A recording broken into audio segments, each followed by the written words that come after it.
All right, Shabbos, say good morning. Let us begin. Today's daf is Chaf Aleph 21, and we are picking up on Chaf Amud Beis 20b. We're going to start with the daf today, and then Meretz Hashem do a little bit of the parsha, begin davening just a few minutes early, so that we could in Meretz Hashem still continue to get to Nate. So I will say just a thank you to our sponsors, to our Talmud Torah sponsors for the month of Nisan, to Frank and Debbie Spector, for deep gratitude to the entire Kehillah, Paul and Kathy Pollack for dedicating the Shiurim this month in memory of Paul's father Shmuel ben Zechariah, his mother Sarah Bas Avram, and great-grandmother Cyril Bas Reb Dov.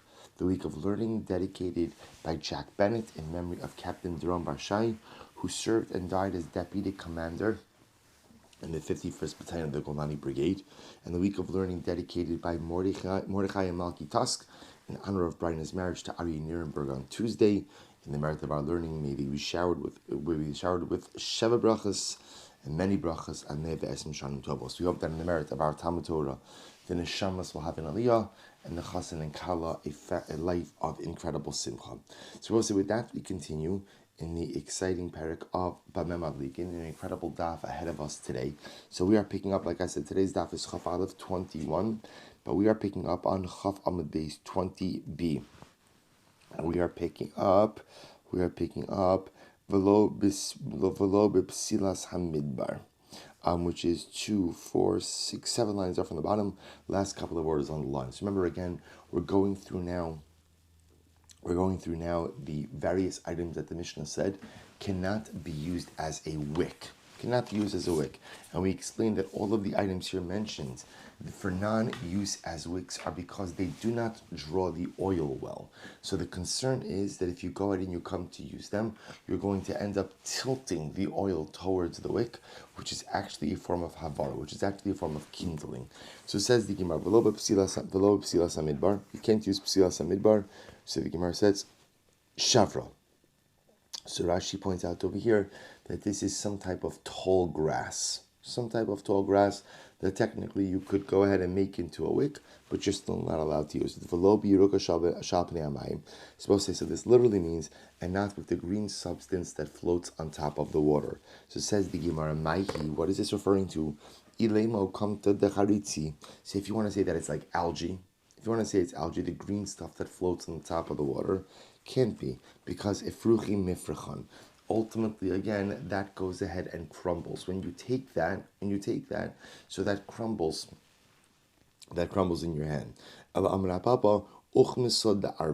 Rather, again, it's referring to like the green, mossy-like substance that accumulates on the bottom of ships. So that, I guess, technically speaking, you could scrape that off, make it into a wick, and technically it could be used. So Halacha L'Maaseh Mishnah says you can't use it because it does not conduct the oil well. Tana, Hosif Alein, in addition to the items mentioned in the Mishnah that cannot be used for wicks, there were a couple of other things added. Hosif Alein Shel Tzemer, you can't use wool, V'Shel Ser, or hair. The Tana Didan, Semer Michvatz Kavitz, Ser Ichruche Michrach. Our Tana didn't feel the need to include it because it's kind of obvious. You can't go ahead and use wool because when you burn wool, it contracts. So obviously it can't serve as a wick, and you can't go ahead and use hair because hair burns. Hair just simply singes, and therefore there's nothing really else to discuss. For Lobezefes, nor can you go ahead and use pitch. And I remember at this point in time, the Mishnah transitions from a conversation regarding wicks to now a conversation regarding oils. The Lo B'Zefes, so the Gemara says, Zefes is zifsa. It refers to pitch. Shaiva, kirusa, and shaiva is wax. Tana, ad kan psilos. Up until this point in time, the Mishnah was talking about those things which cannot be used as wicks. Mikan ve'elech psul shmanim. But from this point forward, ultimately we're discussing the invalidations concerning oils. So the Gemara says, Pshita, that's obvious.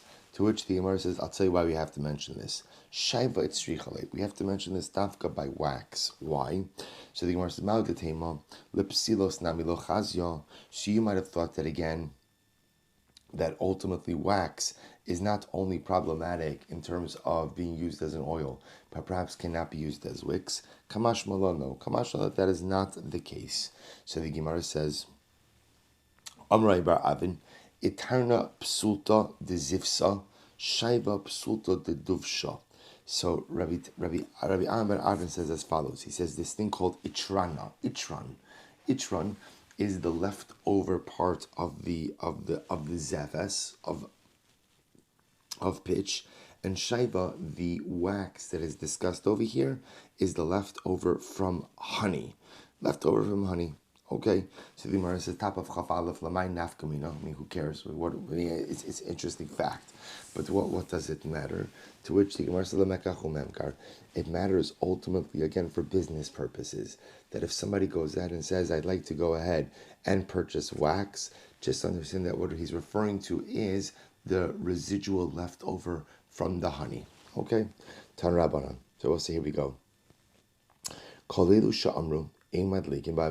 All of these items that we mentioned cannot be used for kindling purposes on Shabbos.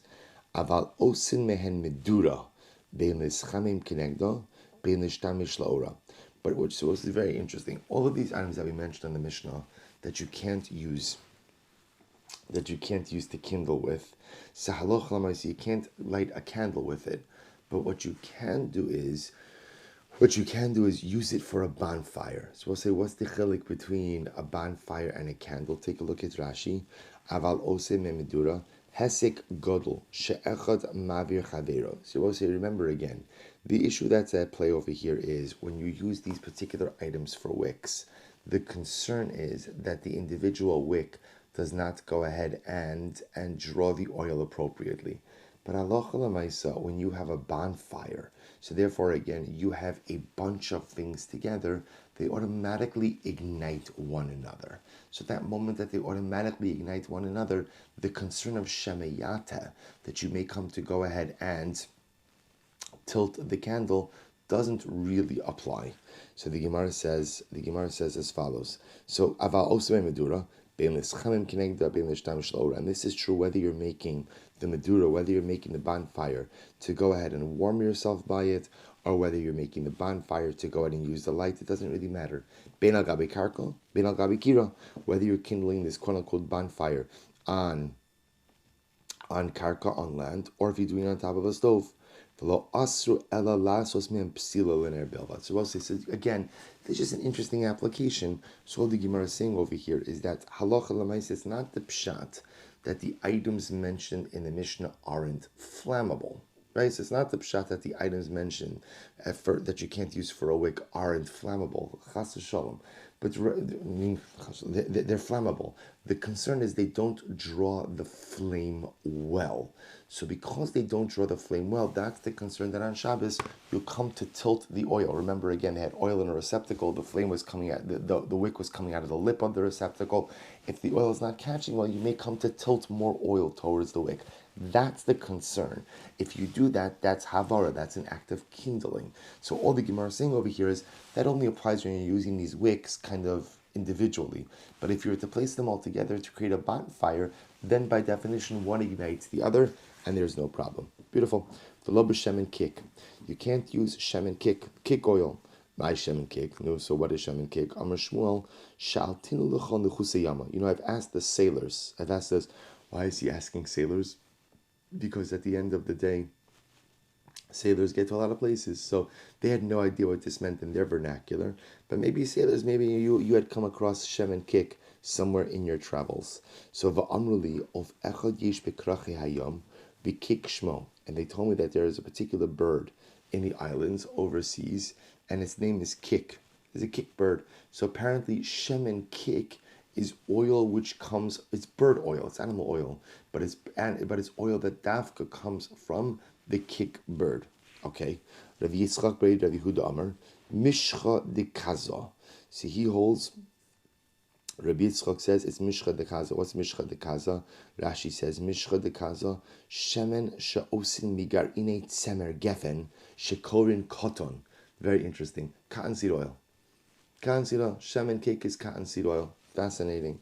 So the Gemara says, Reish Lakish Amar Kikayon Diyona. Wow. Rish Lakish says that this is oil made out of kikayon di Yonah.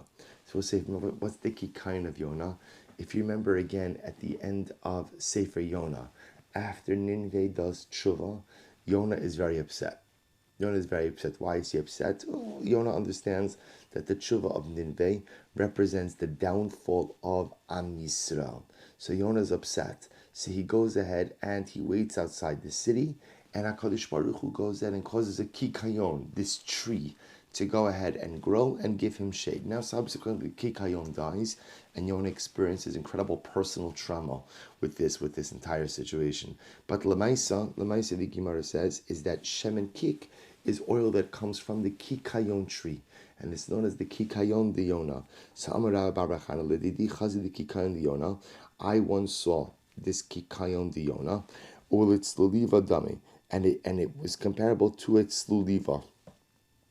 Okay, so tzliva, I guess, is another type of tree. So because comparable to the tzliva, so now we'll say Rabbi Barachana describes the qualities of this tree.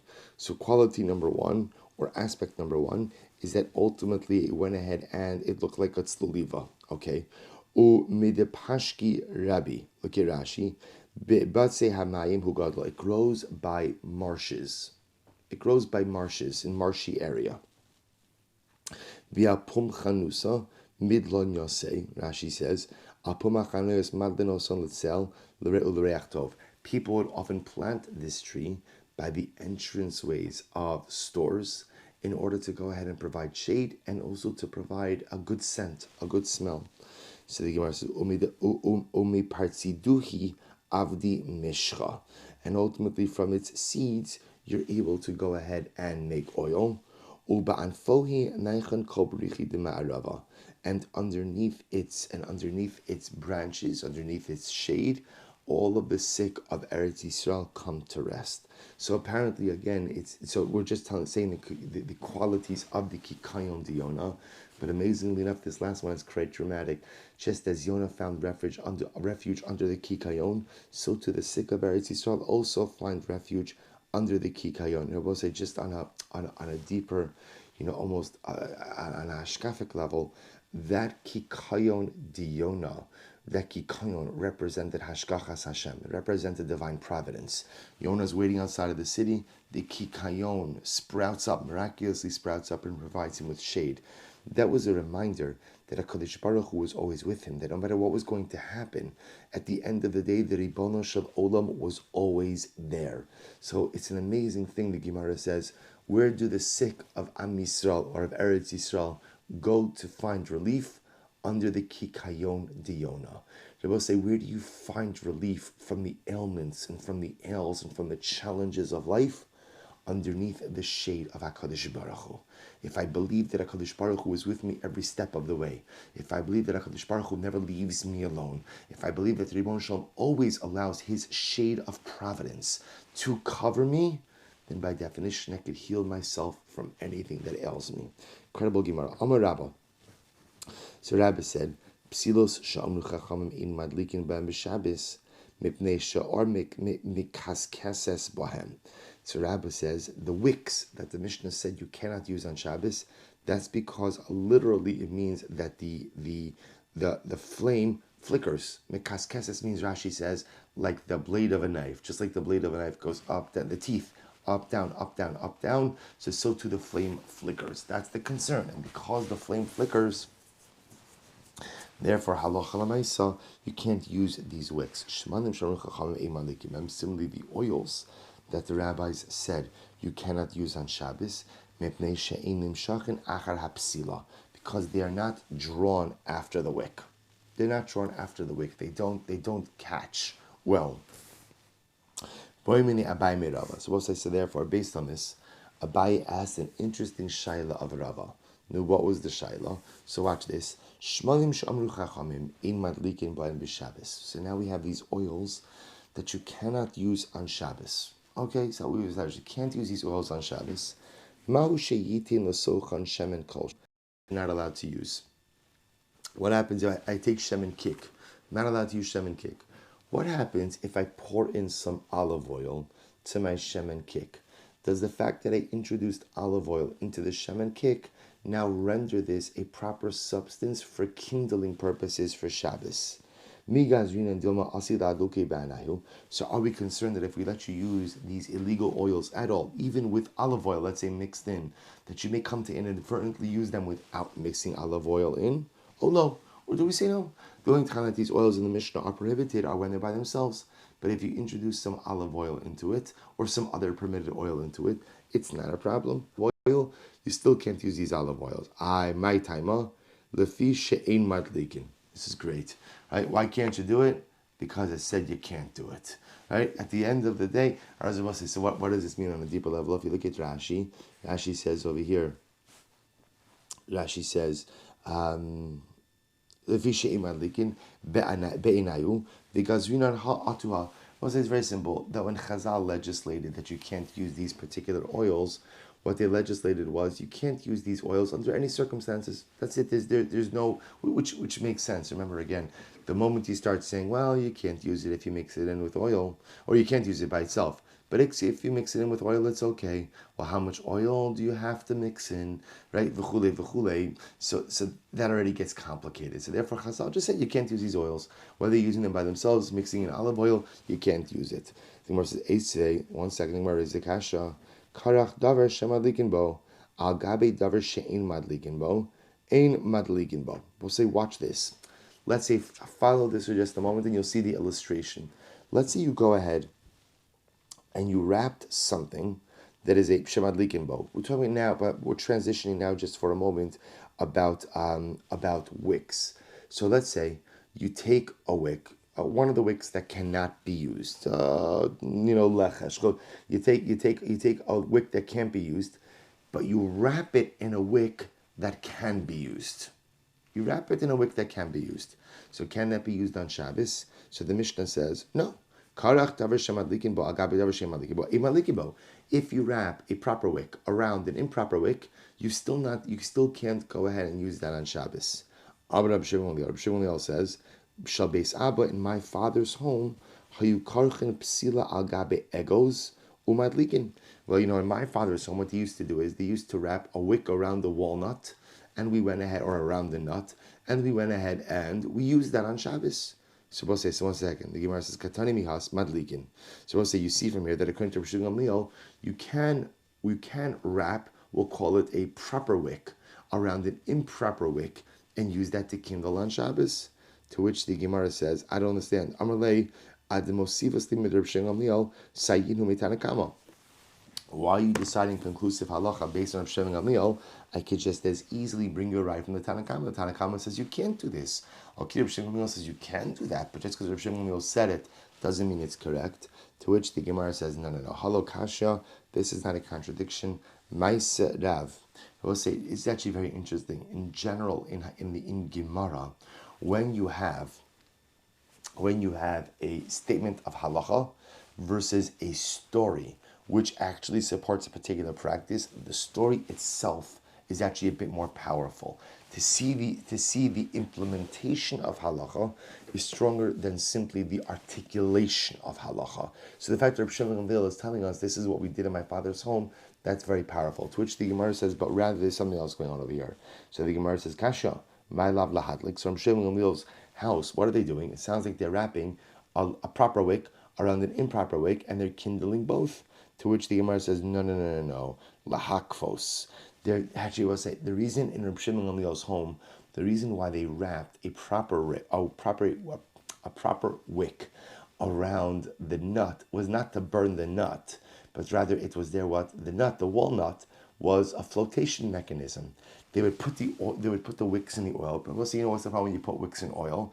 Anyone who's ever tried near Hanukkah, like if you ever had like that moment of inspiration, you say, I want to be old school.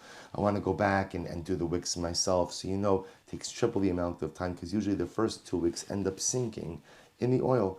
They tied the wick around the walnut to float. To float. It was a floating wick. To which not to burn it, but to float. To which the Gemara says, Ila hakvos, my time of the Tanakama.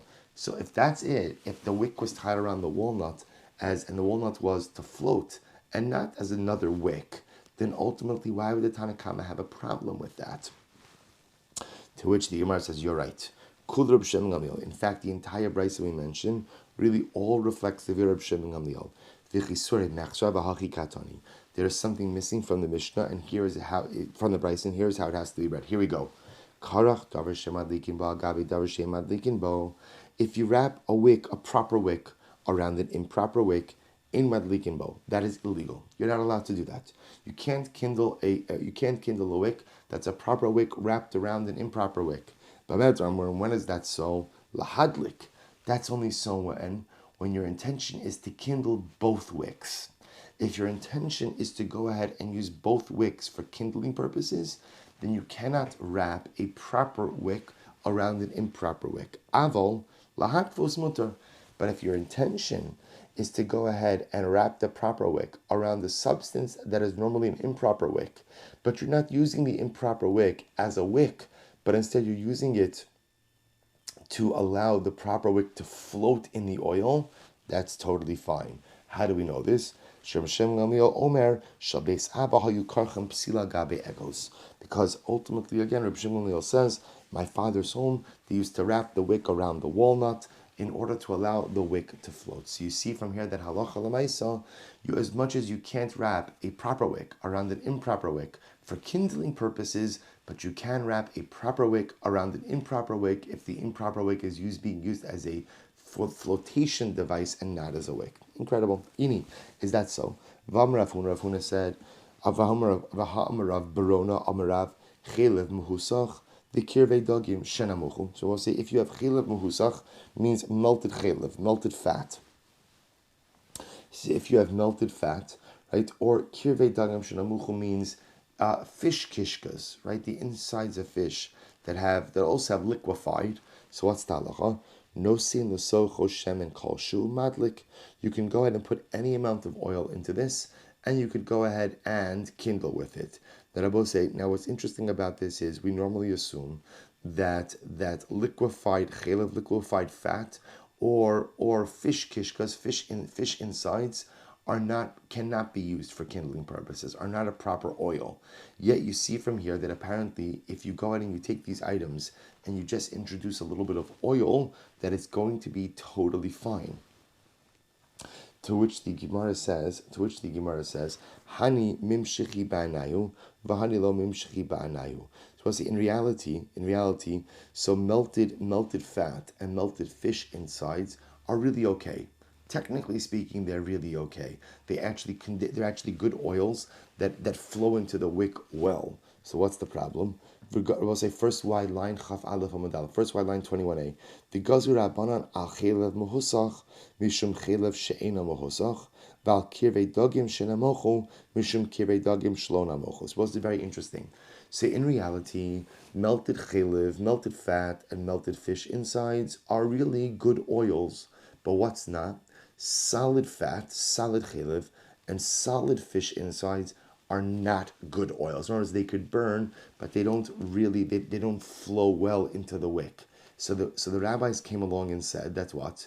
So halacha l'maisa, you can't use solid chelev and you can't use solid fish insides. But technically, you can use liquefied chelev and liquefied fish insides. But what did Chazal say? But Chazal said, no, we don't want you using even liquefied chelev and liquefied fish insides, lest you come to use solid chelev and solid fish insides. But if you mix in a little bit of oil to the liquefied chelev and the liquefied kirvei dogim, then that's going to be okay. I v'ligzor nami chelev mehusach v'kirvei dagim shelamochu shenasan l'sochon shemen mishum chelev mehusach v'kirvei dagim shelamochu shenasan l'sochon shemen. I don't understand, but why don't I say that therefore again, even liquefied chelev and liquefied kirvei dagim, even if you mixed in oil, should be aser, lest you come to use liquefied chelev and liquefied kirvei dagim into which you didn't mix oil. To which the Gemara says, no. To which the Gemara says, he gufa gzera va'ananekam v'nigzer gzera. But remember again, that's already a gzera. Should we add on another level? And also remember again, follow the progression here. The halacha is you can't use solid chelev or solid fish insides, solid fat or solid fish insides. They don't burn well. Chazal came along and said, therefore, you also can't use liquefied chelev or liquefied kirvei dagim, lest you come to use the solid form. But if you go ahead and you mix in oil into the liquefied forms, it's okay. So the Gemara says, 1 second, why don't you say that you shouldn't be able to use them in the liquefied form, even if you introduced oil, lest you come to use it in the liquefied form without oil? To which the Gemara essentially says, the prohibition to use it in the liquefied form is already a gezerah. That really me'ikar adin, it's totally fine. That is a gezerah, that is a decree, an additional rabbinic enactment. To add on another layer of rabbinic law on top of that layer of rabbinic law doesn't make any sense. Good. Tani Rai Bar Chama, Psilos Ushmanim, Shomru Chacham Imalikim and Shabbos, the wicks and the oils that the rabbi said you can't use on Shabbos, Ein Madlikin Bahen Bamikdash. This is incredible. You cannot use them in the Beis HaMikdash. So we'll say, so presumably what we're discussing over here when we say that you can't use it in the Beis HaMikdash is for the menorah. So anything you can't use on Shabbos, you also can't use in the menorah of the Beis HaMikdash. To which the Gemara says, why is that? Mishum shenemar laha'alos ner tamid, because the pasuk says it has to be an eternal light. Hu tanila vu amarla kedei shetei shalheves ola me'ileha. Ultimately, what does it teach me? It teaches me that halacha l'maisa, the fire of the menorah, must be a self-kindling flame. What that means is it has to be something that doesn't flicker. So remember again, what's the problem with all of the wicks and all of the items mentioned in the Mishnah? They flicker. They might burn, but they flicker. So lahalos ner tamid teaches me that halacha l'maisa, anything used in the Beis HaMikdash must produce a constant, non-flickering flame. To which the Gemara says, Good. It has to burn by itself, and it can't require the assistance of anything else. So Tanan, but 1 second, mivloi michnasei kohanim umehemenehem hayu mafkin mehen adlikin. But this is very interesting. What would they do with the worn out pants of the kohanim and the worn out belts? They would tear it up into strips, and they would use that ultimately for wicks. Then Rabbi said, now what's the problem? Take a look at Rashi. Rashi says, Korin ba'osim psilos b'simchas yishueva she be'ezus nashim u'mehem neim shakelayim hin d'chsiv v'esav neitches. So what I say, the idea over here is, so remember, you can't use wool. We pointed out before on the end of Amud Beis, on Chaf Amud Beis, you can't use wool as a wick, right? Because the wool doesn't burn well. Yet the big day Kohanim were made out of wool, right? So halacha l'maisa, how are they able to go ahead and tear up the old clothing and use it as wicks? To which the Gemara says, no. Simchas beis hasheva shiny. We'll say when it says that they would use the worn out clothing for the Kohanim as wicks, that wasn't for the menorah. That was for Simchas beis hashoeva, the incredible celebration over Sukkot, where everyone would assemble in the Beis HaMikdash. So there they would light torches. That's not a biblical obligation to do that. And therefore, again, you could pretty much use anything you want. You could use anything you want, ultimately, again, for kindling purposes. So the Gemara says, Tashma Tani Rabbi Masna, Big Dekuna Shabala Mafkino Sanoma Henayu Osem Psilos Lamikdash. So we'll say so again. But yeah, we have another brisa that says, sounds like they really did make the wicks out of the worn out clothing of the Kohanim. Ma'ilav de kilayim. Are we not talking about the clothing that had wool in it? Kilayim means it was shatnez, but it had wool in it, so it had wool. So they were using wool wicks, right, made out of worn out big Kohanic begadim. To which the answer says, lo de butz. No, actually, it's referring to the clothing made out of linen, the linen clothing. That's what they would go ahead and use for wicks in the Beis HaMikdash. So we'll say, so apparently what the Gemara is teaching us is two things.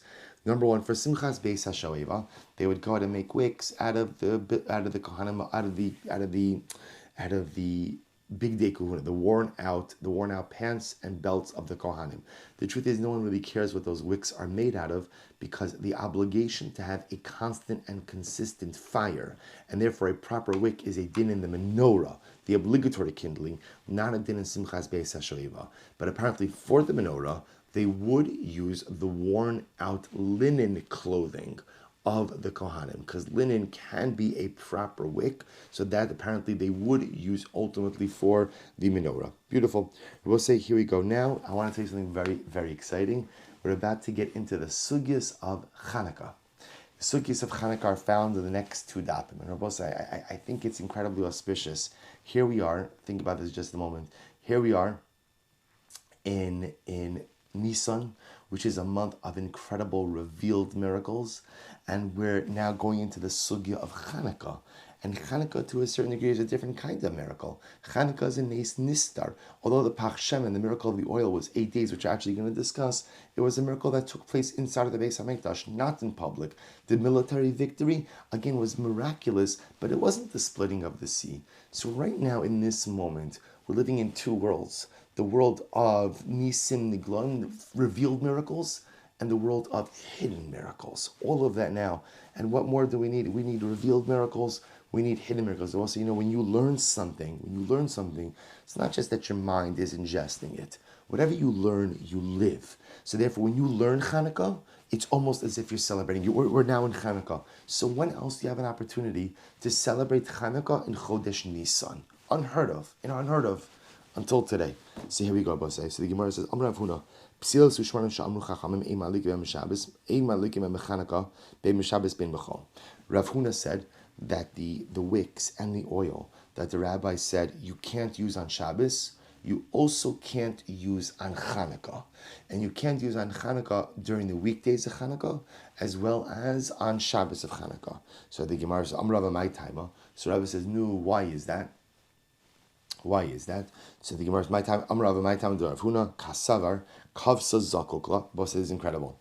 Because the one Rav Huna holds that if the Ner Chanukah goes out, you are obligated to relight it. You're obligated to relight it.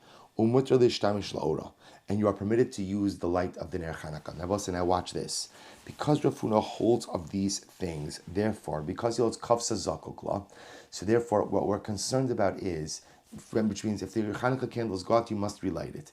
If you use wicks or oil that don't conduct the light, that don't conduct the fire well, that don't burn well, then Lamaisa, what's the concern? That they'll go out. Well, if it goes out, you're obligated to relight it. We're concerned that you may be negligent and not relight it. Therefore, again, Rav Huna says you could only use for Chanukah that which you could use for Shabbos. Furthermore, Rav Huna says that you're permitted to go ahead and use the light. If you're permitted to go ahead and use the light, then on Shabbos that's problematic, because we're concerned that for the Ner Chanukah, if you're allowed to use the light, you may come to adjust it on Shabbos. Therefore, Rav Huna says, Halacha Lamaisa, anything that can't be used on Shabbos can't be used on Chanukah. But Rav Chisda says no. Madlikin b'hen b'chol. It's not true. You could use any oil you want during the week, but you can't. But on Shabbos Chanukah is governed by the same laws of regular Shabbos. Whatever you could use for Shabbos candles, you could use for the menorah and Shabbos candle. Why is that? So number one, kasavar kavsa on days. Kasavar kavsa in zakokla. So number one, he holds that if the menorah goes out, you are not obligated to relight it. So therefore, we're not concerned. So therefore, during the week, you can pretty much use any oil you want, because we're not. What's going to happen? What's the worst case scenario? It goes out. If it goes out, you're not obligated to relight it anyway. However, but he holds again that you are permitted to use the light of the menorah, get benefit from it. So because of that, on Shabbos Chanukah, because you're permitted to get benefit from the light of the menorah, we are concerned that if that flame flickers, you may come to adjust it on Shabbos, which again is an Isser D'Oraisa. So therefore, again, so this second position of Rav Chisda says that during the week you could use whatever oil you want, but on Shabbos Chanukah, for Chanukah candles, you must use the same types of oils as you would for a normal Shabbos. Here we go. Psilos ushmanu sh'amru chachamim ein madlikin mem Shabbos, madlikin mem Chanukah. I will say a third opinion. Reb Zera in the name of Rav. So Rav says, no, not true. Even the wicks and the oils that you can't use for Shabbos, you are absolutely unequivocally permitted to use on Chanukah, bein b'chol, bein b'Shabbos. And you can use it during the week and on Shabbos. What's the reason? Rabbi Yerbia my taima, the Rav Kasavar, kavsa in zakokla, va'asra lehishtamish la'ora. Because Rav holds, number one, kavsa in zakokla, which means if the menorah is extinguished, you are not obligated to relight it, and furthermore, you are prohibited from going ahead and using the light. Rabbi say, so watch this. And this is by the way, how we paskin halacha l'maisa, that for Ner Chanukah, you could pretty much use anything that can be kindled. Even if it doesn't burn very well, it has to have the capacity to burn. If you use something that can't really remain lit, then that's of course not good. But remember, the items in the Mishnah that are mentioned, that are prohibited for use on Shabbos, this is not a flammability issue. This is a sustainability issue, right? They're flammable. Everything's flammable. They flicker. And the concern is, and not even we're concerned they're going to extinguish, the flickering is the concern, that I want a consistent source of light, so on Shabbos I may come to adjust it. So now Rav says, on Chanukah, this is not a problem. Number one, because halacha l'maisa, as long as you lit something that has the capacity to remain lit, if it goes out, you are not obligated to relight it. That is halacha l'maisa. Furthermore, you are not permitted to get benefit from the Ner Chanukah. So because you're not permitted to get benefit from the Ner Chanukah, on Shabbos, there's no concern that you may come to adjust the light, because you're not permitted to get benefit. They're both like, contrast this with Ner Shabbos. Ner Shabbos, you have to get benefits from. That's the idea. You're supposed to get benefit from the Ner Shabbos. So therefore, I will say Rav Paskins, that whereas on Shabbos, I have limitations on wicks and on oils. Namely, it can't be anything that flicker. That does not apply in Chanukah. Chanukah, you can light with anything that is flammable, because halacha l'maaseh, even if it ends up going out, you're not obligated to relight it. And furthermore, we're not worried on Shabbos that you may come to adjust it, because the Ner Chanukah itself is precluded from any kind of use. Incredible. And I will say, and that is halacha l'maaseh. Was an interesting story. So the rabbis gave this over to Abaye, but they quoted this ruling. They quoted this ruling of Rav in the name of Rabbi Yirmiyah, and Abaye wouldn't accept it. V'lo kibla. Ki asa Rabin, when Rabin came before Abaye, Amruha Rabbanon kamei da Abaye, mishmei Rabbi Yochanan. So then they ended up saying it over to Abaye later on. And then Rabbi Yochanan v'kibla, and Rabbi Yochanan accepted it. So apparently Rabbi Yochanan accepted it in the name of, Abaye accepted in the name of Rabbi Yochanan, but he didn't accept it in the name of Rabbi Yirmiyah. Rashi says, meaning Abaye did not feel that Rabbi Yirmiyah was someone to be relied on in this situation, but that when they told it to him over in the name of Rabbi Yochanan, he felt Rabbi Yochanan was someone to be somechan. Amar, and Abaye said, Izakai gamirte l'shmaita meikara. If only I would have been privileged to learn this approach first. You'll see what that means in just a moment. I have a hagamra. So I said to Abaye, what does it matter? In other words, you learned it now. What does it matter if this was your first approach, your second approach, your third approach? Let's listen to this. Nafkamina legirsa dianuksa. It matters, Rabbi say, why? Because anything you learn when you're younger is you retain much more than that which you learn when you're older. So Abaye essentially says, had I only learned this when I was younger, I'm happy I learned it now, but had I learned it when I was younger, how much happier I would have been. Which I will say, such an incredible yesod, which is also the need just to maximize our time, because we could learn, of course, throughout our entire lives, but we also know the older we get, sometimes the more complicated it becomes, especially als retention. That's why everybody here is very young, Baruch Hashem. While we're still young, it's kedai to go ahead and maximize our learning time. Because what we learn when we are young are the things ultimately, again, that we have the greatest probability of retaining. The kav se'in zakukla. So the Gemara says, one second. Well, these are very, very, this is why even though I know I've been bombarding the WhatsApp chat, but I felt compelled to add in this additional line last night, that it's incredible Gemara. I will say this is all Hilchos Chanukah. Hilchos Chanukah, I will say it's almost Elul. It's almost Elul. And if it's almost Elul, it means it's almost Yom Noraim. And if it's almost Yom Noraim, it means it's almost Chanukah. So this is Mamish in Yonei Diyoma. You're welcome. So Gemara says, the Kav saying Zakul, let's listen to this. So the Gemara says, is that true? That if the menorah is extinguished, you're not obligated to relight it. So the Gemara says, Remini, mitzvasam isheteshagachama achetech. They both say, when do you have to light ner Chanukah? From the time that the sun sets, although it really means nightfall, much more than shkia. From the time that it, right, we'll call it from nightfall until people stop walking around in the marketplace. My love, the kavsa hadr madlikla. So we'll say, the Gemara is assuming that, what does that mean? The Gemara is assuming at first that that's a shear, that's an amount of time. It must remain lit from sunset, we'll call it from nightfall, until there's no more pedestrian traffic in the shuk. And therefore, if it were to go out sometime in that range, halacha lemaisa, you would have to relight it. So that seems to indicate that kafsa zakok law. If it's extinguished, you are obligated to relight it. To which the Gemara says, no, lo, di'ilo adlik madlik v'inami l'shireh.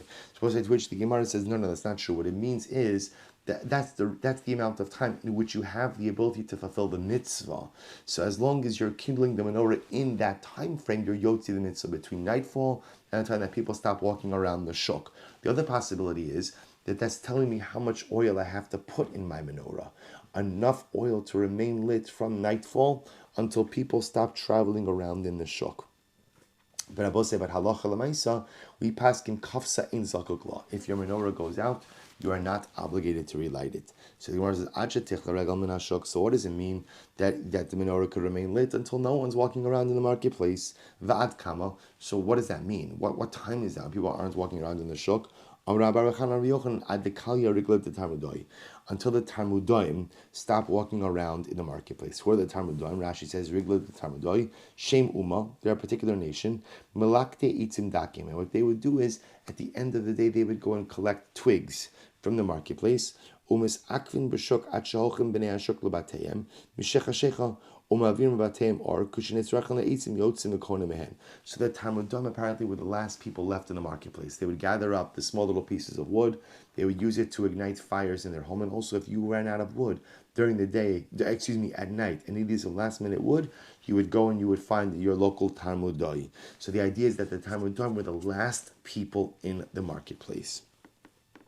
So we'll say, and that's how you pass in halacha l'maisa, that ultimately, see, we have a different application of this, which is for us that you could essentially kindle the menorah from nightfall. That's when you begin the mitzvah, and it goes up until the point that there are people on the outside. So technically speaking, if there's no one on the outside, you don't light menorah. Now the truth is, we'll see, for us, the mitzvah of menorah has fundamentally evolved, but technically speaking, that is the halacha. Tanrabanan. Here we go.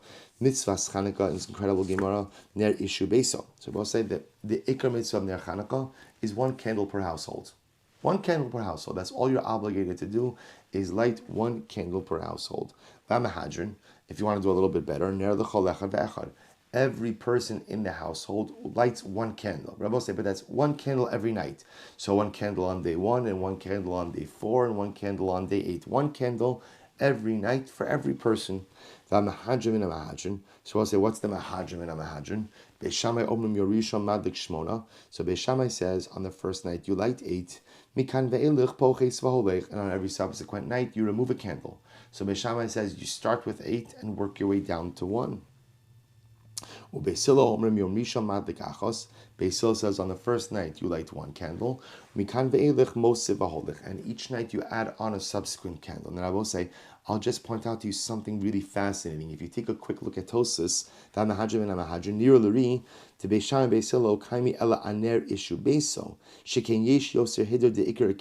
we'll say, now watch this. There's a fundamental machlokes, Tosas and the Rambam, about mahadrim and mahadrin. Tosas says that mahadrim and mahadrin is, there's one menorah in the house. One menorah, only one. It's just that menorah, again, adds on, according to Beis Shammai, starts with 8, goes down to 1. According to Beis Hillel, starts with 1 and goes to 8, but it's only one menorah. The Rambam says, no, this is a progression. So remember again, what's the ikar mitzvah? The ikar mitzvah is one candle per household. What's mahadrin? One candle per person. What's mahadrin mina mahadrin? That every person lights, according to Beis Shammai, 8 to 1, and according to Beis Hillel, 1 to 8. So fundamental machlokes between Tosas and the Rambam as to what mahadrin mina mahadrin is. Is mahadrin mina mahadrin 1 to 8, 8 to 1, but only one menorah per household? That's Tosas, you could see it. Or is mahadrin mina mahadrin every person lighting their own menorah 1 to 8, 8 to 1? That's the Rambam. Good. Amr Ula. Pligi bat Shema Rebbe Ma'arava. So we'll say, so now we're going to get into the respective reasoning for both Beis Shammai and Beis Hillel. So what's their reasoning? It's a machlokes amaroim. Rabbi Yossi, Rabbi Avin, Rabbi Yossi bar Zvida, Chad Amar time of the Beis Shammai keneged Yom HaNechnosim. So one opinion said that Beis Shammai's logic is corresponding to the number of days that are still ahead of you. So I saw on the first night, you light 8 candles because you have 8 days of Chanukah ahead of you. 7th day, you light 7 candles, so it corresponds to the number of incoming days. The Gemara says, the time of the Beis Hillel keneged Yom Hayotzin, and Beis Hillel on the other hand holds, you go 1 to 8, corresponding to the number of days that have elapsed. We'll say it's interesting. It's interesting, also like hashkafic debate, like in terms of how you go ahead and you look at the passage of time. Do you look at the passage of time based on what is ahead of you, or do you look at the passage of time based on what is behind you? So Beis Shammai says count time based on what is ahead. Beis Hillel says count time based on what has elapsed. Other opinions, v'chador time of the Beis Shammai keneged pari achag. Others say Beis Shammai's logic actually comes from the offerings of Sukkis. So we know that by Sukkis, so we offer a total of 70 bulls, right? So the way that works is you start with a larger number and work your way down to a smaller number. Lav dafka that there's such a connection between Sukkis and Chanukah is just that when Beis Shammai is trying to create the mitzvah of Ner Chanukah, he wants to find an already existing construct. So by Sukkis, we have a construct of large number to smaller number. Therefore, Beis Shammai says, on Chanukah, we go from large number 8 to small number 1. And Beis Hillel will say, Ma'alin bakodesh ve'in moridin. That in general, when it comes to matters of holiness, we go up in holiness and we do not descend. There were 2 old Jews in Sidon. So one conducted himself like Beis Shammai, lighting the menorah, first night 8 and working his way down to 1. And the other one went ahead, and the other one conducted himself like Beis Hillel. So the one who conducted himself like Beis Shammai said that this logic comes from Parei HaChag. It ultimately comes again, just like the Karbanos of Sukkis go from a greater number to a smaller number, so to Chanukah will go from a greater number to a smaller number. And again, the one who conducted himself like Beis Hillel ultimately said Ma'alin Bakodesh Moridin, that in matters of holiness we go up and we do not go down. So say we know that, of course, halacha l'maisa we paskin like Beis Hillel. We paskin like Beis Hillel, and I'll also mention that we paskin like the Rambam's interpretation of Beis Hillel's mahadrin min mahadrin. So therefore, the way the Shulchan Aruch paskins is that mahadrin min mahadrin is every person lights their own menorah, going from 1 to 8. Going from 1 to 8. And I will say ultimately, why? Because halacha l'maisa and hashkafa l'maisa, we always adopt the principle of ma'alin bakodesh ve'ein moridin. We go up in matters of holiness and we never descend. So I'll say, so one more piece. Tan Rabbanon, Ner Chanukah, mitzvah anicha pesach beisam v'achutz. So I'll say the mitzvah of Ner Chanukah ultimately is what? That you place it outside your doorway. Outside your doorway. V'im hayadar ba'aliyah, and if you lived in an upper story. So we'll say, so this is actually very interesting. We should spend a moment on this. Maybe we'll stop with this. But the mitzvah of Ner Chanukah, is a dinim persumi nisa.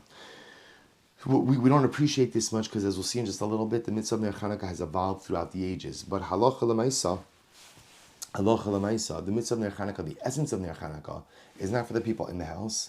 It's for the people outside of the house. So therefore, the din of Persumi Nisa mandates that I actually light outside. That's why the Brisa says over here that where do you light Ner Chanukah? Mitzvah nicha pesach beisa mibachutz. You place it at the doorway outside. Outside. In the times of the Gemara where homes often had a chutzner, you wouldn't even place it at the entranceway of your door. Instead, you place it at the entranceway of your chutzner, right, of your courtyard, so that the public could be able to see it. All right, we'll stop over here. I want to share with you just a short idea on the parasha, and we'll pick up with this Gemara. I'll send out the Shabbos schedule this morning, Emir Hashem. So to share with you just a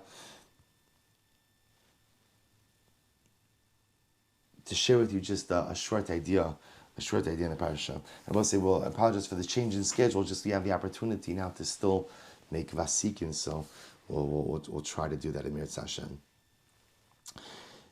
So we have the incredible zuchus this week to begin Chumash Vayikra. And the Torah, of course, goes into incredible detail regarding karbanos. And I will say, sometimes when we look at karbanos, so we ask ourselves a simple question, a fair question, which is, so kind of like, what's in this for me? You know, this is incredible. And Meheri Yivana HaMikdash, Halav HaMir Hashem, HaKadosh Baruch Hu, rebuild our Beis HaMikdash, B'Karov. And then, of course, karbanos will once again become halacha l'maisa. But for now, what does this do for me? All of these details, interesting, fascinating, but what am I to get to? And Rabbi say, like we always say, embedded in all of these details are profound life messages as well. Not just messages ultimately for sacrificial service, but messages for life. Messages for life. So I want to share with you something amazing. So the pasuk says, this is in Parak Hey, pasuk Yzayin. So the Torah speaks about the nefesh kisechda v'lo yada v'ashem.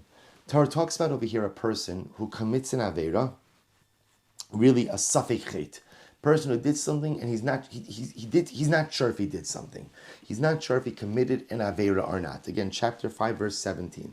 Did I commit an avera? Did I not commit an avera? So the Torah brings down the entire sacrificial service for someone who may have committed an avera, safek chet.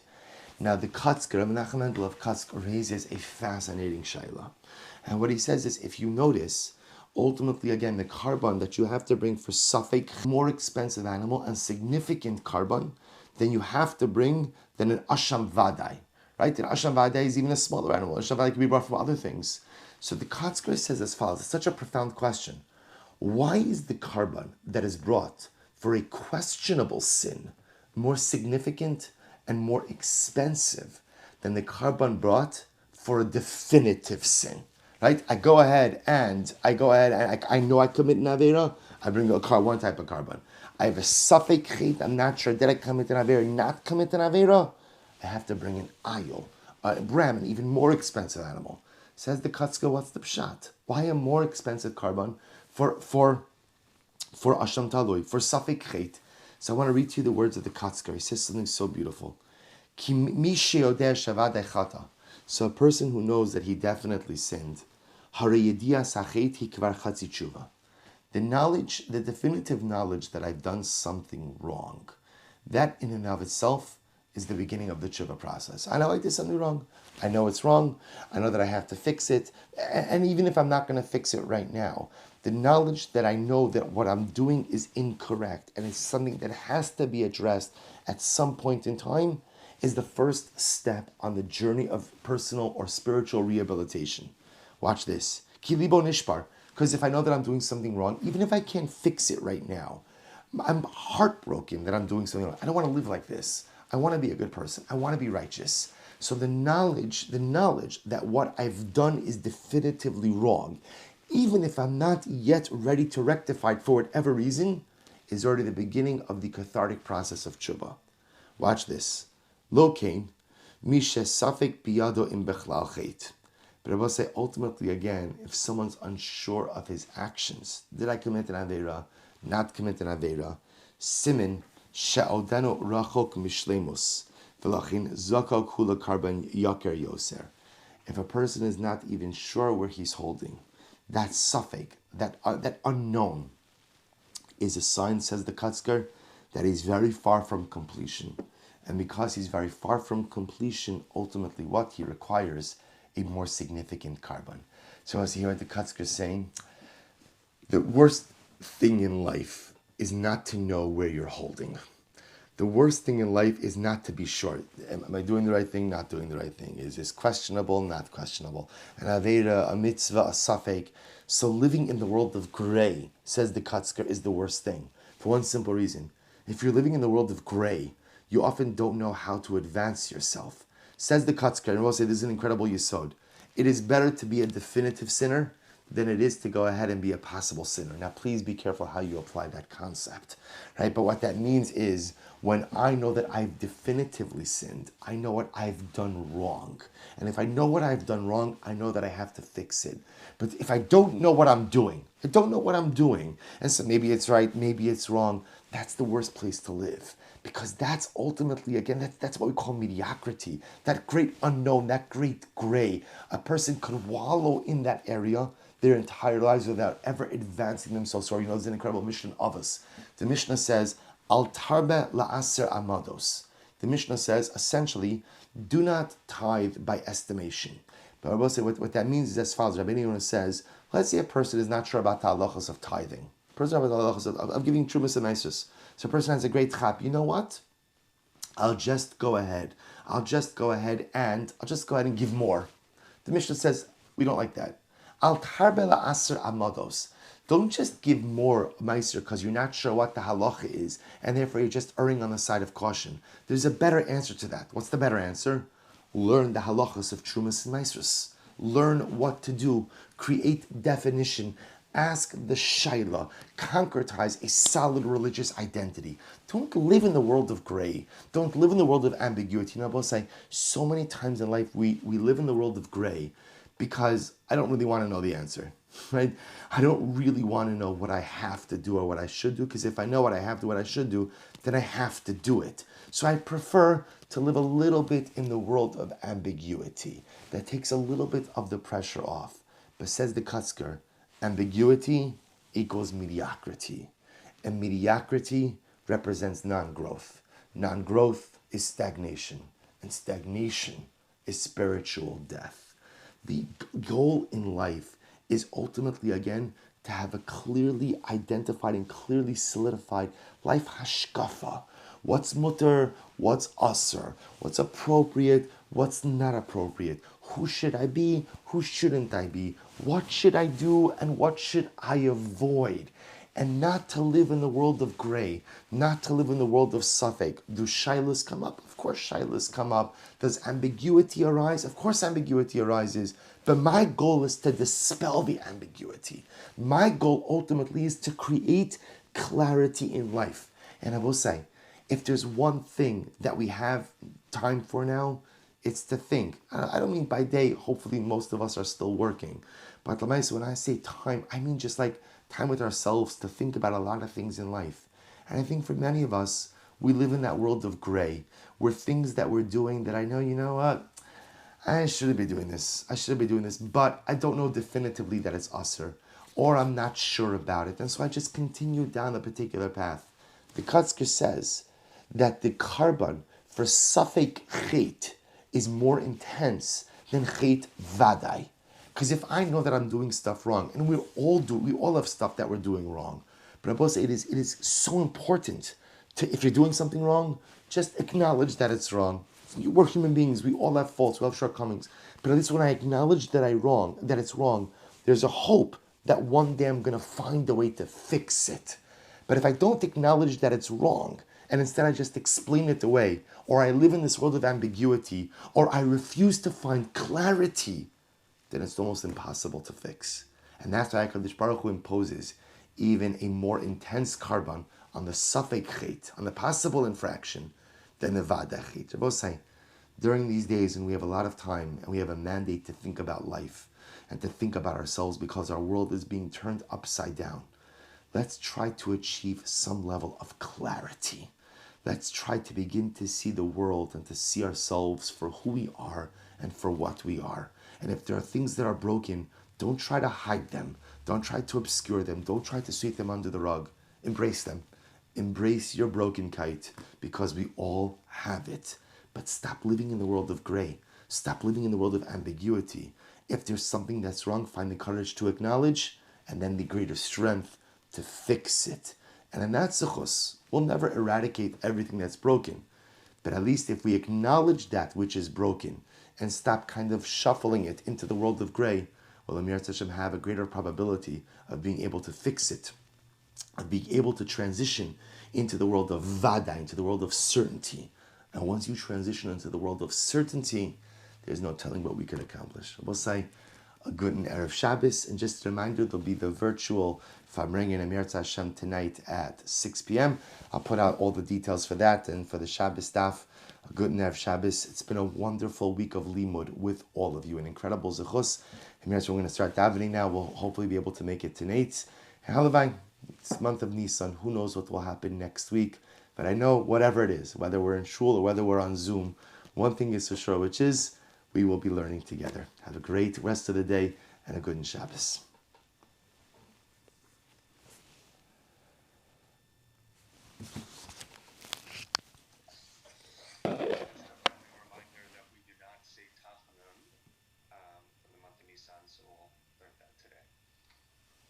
Okay, Mershi, you'll start.